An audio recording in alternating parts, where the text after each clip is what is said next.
Notice in verses 4 through 5, Luke says, "In fixing his eyes on him, with John and Peter said, 'Look at us.' So he gave them his attention, expecting to receive something from them." See, this is why I said he's begging, but yet he's not really paying attention. It's kind of odd that he would turn around, that Peter and John would turn around and just say, "Hey, look at us. Look at us." I mean, wasn't he looking at them when he was begging?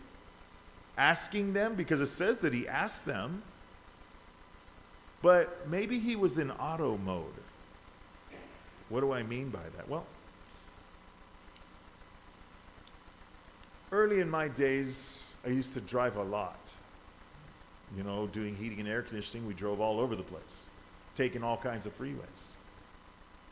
Well, there's making your way home is always a autopilot. And sometimes I'd find myself there at the street going, "Okay, how did I get here?" It's almost like I just woke up and I'm like, "Okay, you just got here. You didn't reckon anybody. How did you get here? How come you don't remember passing this up or that up?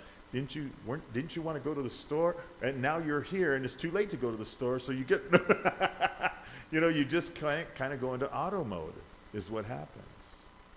And I think that's what happened with this guy.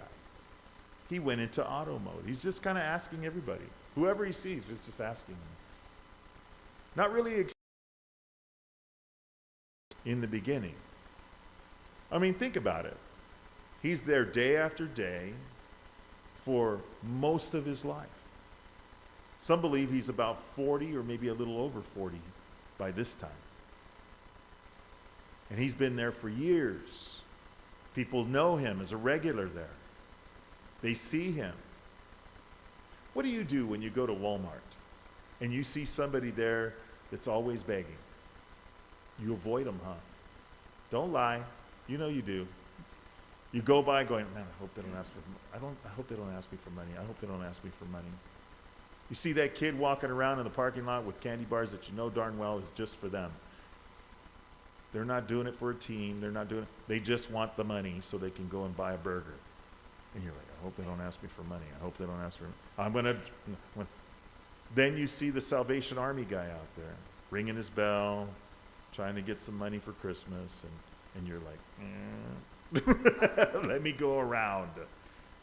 And so I can understand these guys do this all the time. They're out there and they go into auto mode, not really expecting people to avoid them, expecting people to say no to them. But that wasn't the case right here.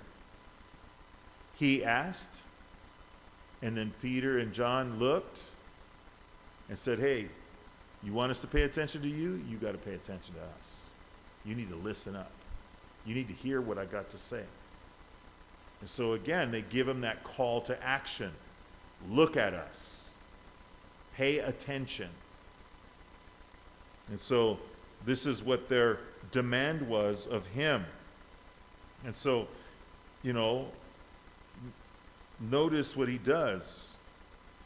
Peter turns around and this man turns around and gives them his attention, because Peter and John are giving him their attention. And I just think about our interaction with people. I think that we should pay attention to people when they're talking to us.